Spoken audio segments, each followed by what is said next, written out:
Kemi Badenoch is treating the NHS like a corporate liquidation sale. She's hoping that you're too distracted by her Christmas jumper to notice the math doesn't actually work. She's out there telling taxpayers that doctors are greedy for taking a 30% raise that doesn't actually exist, while simultaneously admitting that she has no plan to stop them fleeing to Australia the second they finish their shift. She isn't saving the health service, she's just managing the wreckage. Stay watching because I'm going to show you exactly how she used a homogenous population as a dog whistle to dodge 14 years of her own party's failure. Why is it that despite us giving more and more money to the NHS, we feel like we're getting less and less in terms of care? And it is because the NHS was designed for a different world. The NHS was designed for a mostly homogenous, fairly simple population. Kemi Badenoch isn't leading the opposition. She's auditioning for the role of the person who finally unplugs the NHS from its life support.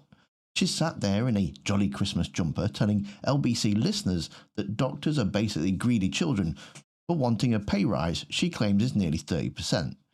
It's a cynical lie designed to make the taxpayer feel like the victim of a medical heist rather than the victim of a crumbling system, and yet she admits her plan to ban strikes will actually make the doctor shortage permanent. So let's start with that 29% fiction. Well, yes, I do think it's important. Doctors had a 28.9% pay rise, nearly 30% pay rise, at a time when unemployment is increasing all across the country. People are losing their jobs. We need more and more people to pay taxes to cover the NHS. To have the third strike after that pay rise, I don't think is right at all. Yes, it is a very difficult job, but doctors are paid relatively well. Junior doctors may say that they're not paid that well, but they get more with time. You look at the salaries they get as they progress through the system, and we need to look at it in its entirety. West Streeting's handling this dispute well, isn't he? No, he's not. He promised to end the strikes. He gave a pay rise that was too high. But he's been quite trenchant in this particular dispute. Well, he has, because he's been made to look like a fool. 28.9%. Other people got 3% pay rises. 28.9%. He thought he was done with it, and they came back for more. I don't think that's right. Kemi loves a big round number, especially when it's actually 28.9%. She throws it out like she's just handed every resident doctor, who she's punching down on and still calling them junior doctors, a briefcase full of cash. It's a cumulative figure spread over many years, in fact like it's a pay restoration from when her party stopped increasing their pay in line with inflation. But she frames it as some sort of lottery win that should buy their eternal silence. She calls West Streeting a fool for not ending the strikes, but then leans on the same tired math.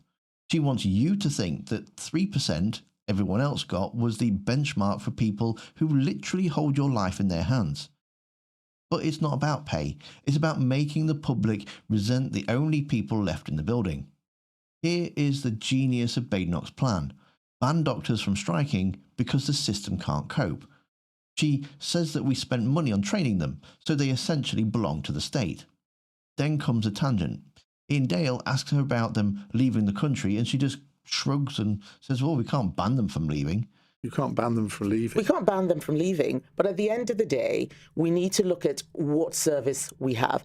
We have chosen a system in our country that is free at the point of care, and then leaving to go to the places where people pay for their medical treatment, I don't think is right. Brilliant. So your solution to a staffing crisis is to take away their right to protest while leaving the exit door wide open to Australia. This isn't policy, this is a structural suicide pact for the NHS.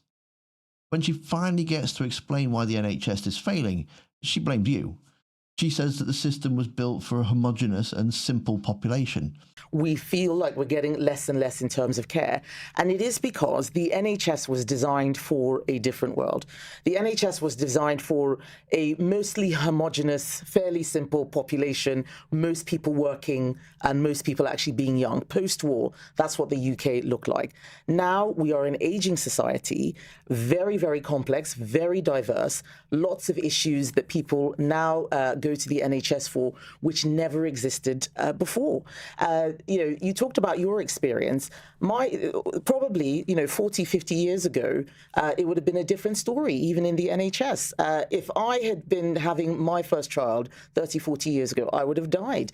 The complexity of the treatments that we're delivering now, so good, amazing things. We're saving babies at 23 weeks, 22 weeks.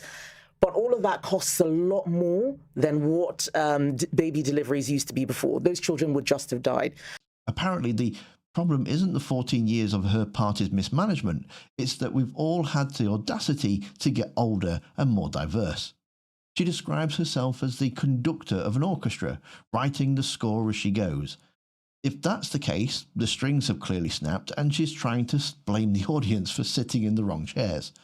She mentions the complexity of modern treatments as if saving a baby at 22 weeks is a financial burden the system wasn't meant to handle.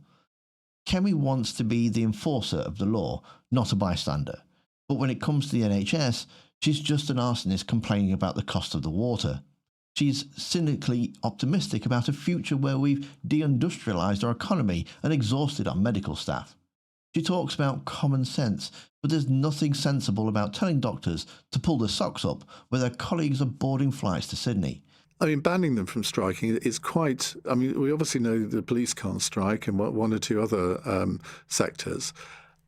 But it would seem to a lot of people that is just over the top to ban doctors from striking, because, I mean, where does it stop? Do you ban nurses from striking? I mean, how far do you go? Well, there's a big difference between doctors and nurses. I mean, so much stops when doctors go on strike.